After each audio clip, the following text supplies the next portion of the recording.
Question number 8 में बच्चों जो चीज़ आपसे पूछी है उसको मैं पढ़ देता हूँ। कहा है परिमेय संख्याओं 5/7 और 9/11 के बीच की 3 अलग अलग अपरिमेय संख्याएं ज्ञात कीजिए। अपरिमेय संख्या बच्चों कब होंगी, यहाँ पे आप समझ चुके होंगे कि अपरिमेय संख्या कब होती है। जैसा आपने क्वेश्चन नंबर किस में समझा, 7 में समझा। फिर से एक बार देख लेते हैं। देखो अशांत होनी चाहिए संख्या, अपरिमेय कब होगी, दी हुई संख्या अशांत होनी चाहिए और आवर्ती नहीं होनी चाहिए। ठीक है, अगर वो आवर्ती है तो परिमेय संख्या होगी, और अपरिमेय कब होगी, जब वो अनावर्ती होगी। यहाँ पे आप देख लोगे 0.40, 4 2 टाइम 0, 4 3 टाइम 0, यानी कोई संख्या रिपीट भी नहीं होनी चाहिए और बार बार बढ़ते जानी चाहिए। देखो 4 0 है, फिर 4 2 बार 0, 4 3 बार 0, तो ये कैसी अनावर्ती है। और जब अशांत होगी संख्या और अशांत में कौन सी हो जाएगी, अनावर्ती होगी, तब वो दी हुई संख्या अपरिमेय संख्या होगी। तो पहले हम इसका जैसे क्वेश्चन में आपको दो संख्या दे रखी है 5/7 और 9/11। 5/7 और 9/11, एक आपको दे रखी है वह 9/11। पहले तो हम इसका क्या निकाल लेते हैं, दशमलव प्रसार निकाल लेते हैं, दशमलव रूप निकाल लेते हैं, फिर उनके बीच की हमें बतानी है तो देखेंगे। फिर उसके बाद पहले क्या कर लेते हैं, 7 को भाग दे देते हैं किससे, 5 से। ठीक है, तो देखो 7 का भाग 5 में नहीं जाएगा, पॉइंट लगाया, 0 बढ़ाया, 7 7 49, कितना बचा 1। फिर 7 का भाग 1 में नहीं जाएगा, पॉइंट आप ले चुके हैं, 1 0 यहाँ पे बढ़ जाएगा। फिर आपका जाएगा 7 1 कम 7, कितना बचा 3। फिर भाग नहीं जाएगा, पॉइंट है आपके पास, 1 0 ले लो, 7 चक्को 28, कितना बचा 2। फिर भाग नहीं जाएगा, पॉइंट है 0 ले लो, फिर हो जाएगा 7 दूनी 14। ठीक है, 7 14 7 21, 3 बार पढ़ेंगे ज़्यादा तो 2 बार ले लेंगे, 7 दूनी 14, कितना बचा आपके पास 6 शेष बचा। फिर देखो भाग नहीं जाएगा, पॉइंट है 0 ले लो, 7 7 49, 7 8 56, 7 9 63, 9 बार पढ़ेंगे ज़्यादा, कितनी बार लेंगे हम 8 बार, 7 8 56, कितना बचा बच्चों आपके पास 4। यहाँ पे देखो 4 आपका आया था, और यहाँ पर सॉरी अभी एक बार और देख लेते हैं इसको आगे सॉल्व करके। 7 का भाग 4 में नहीं जाएगा, पॉइंट है आपके पास 0 ले लो, 7 7 14 7 21, 7 चौको 28, 7 पंजे 35। ठीक है, 7 पंजे 35, अगर 7 छंग करेंगे तो 42 हो जाएगा, ज़्यादा हो जाएगा किससे 40 से। अभी आपके पास शेष कितना बचा 5। अब देखो ये आपका रिपीट हो चुका है, यहाँ से आपका 5 से स्टार्ट होता 5 पर आ चुका। अभी एक स्टेप में और आपको करके दिखा देता हूँ। देखो 5 आया, पॉइंट है आपके पास, यहाँ आप 0 लेको, देखो यहाँ पे 50, यहाँ पे 50 बन गया। आप 7 का भाड़ा 50 में कितनी बार आपने पढ़ा था, 7 बार, कितना आएगा 49 आएगा। देखो यहाँ से ये आपका अंक बार बार रिपीट होने लग जाएगा। ठीक है, 49 लिया, फिर देखो आपका 1 आ गया, यहाँ पे भी देखो आपका 1 आ गया था।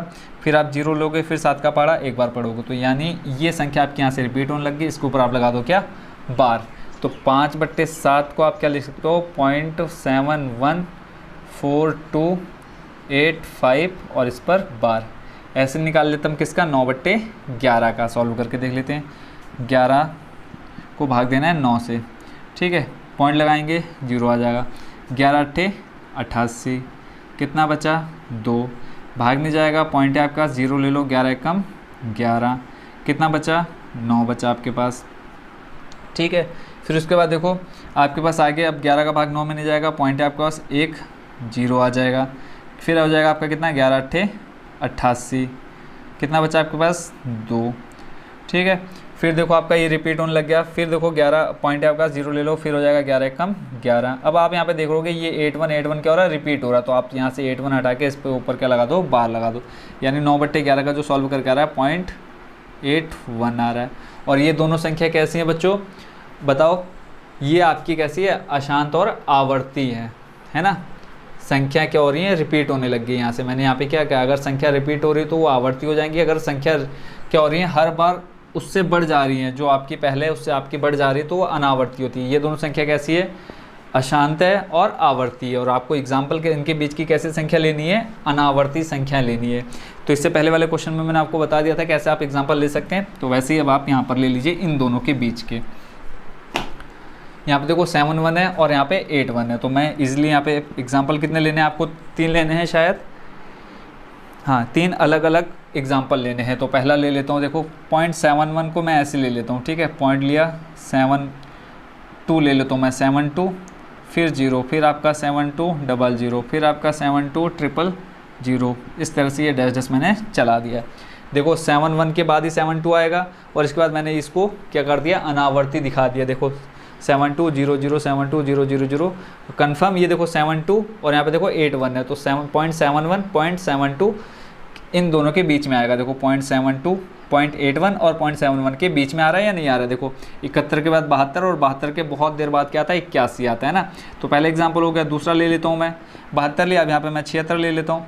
76, इसको ले लेता हूँ 6, फिर 7 666, 7, फिर ले लेता हूँ 4 टाइम्स 6, इस तरह से इसको भी डैश डैश करके छोड़ देता हूँ।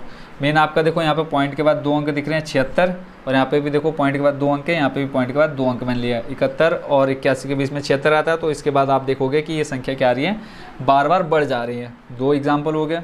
तीसरा, ये बच्चों आप कुछ भी ले सकते हो इसके अंदर, बस मेन आप 72 और 81 को देखोगे कि इससे ज़्यादा बाहर ना चले जाए। अब मैं यहाँ पर ले लेता हूँ 0.78 ले लेता हूँ, 78, फिर यहाँ पे कुछ भी ले लो, 1 ले लो, फिर 7 8 1 1, फिर 7 8 1 1 1 डैश डैश करके छोड़ दूँ। तो ये हो गए 3 एग्जाम्पल। बस मेन आपको ये पता होना चाहिए कि अनावर्ती क्या होता है। अगर आपको अनावर्ती पता है तो कोई भी एग्जाम्पल आप यहाँ पे लिख के छोड़ सकते हो, कोई उसको काट नहीं सकता, कोई उसको गलत नहीं कर सकता। तो ये हो गया बच्चों आपका क्वेश्चन नंबर 8 का कंप्लीट सॉल्यूशन।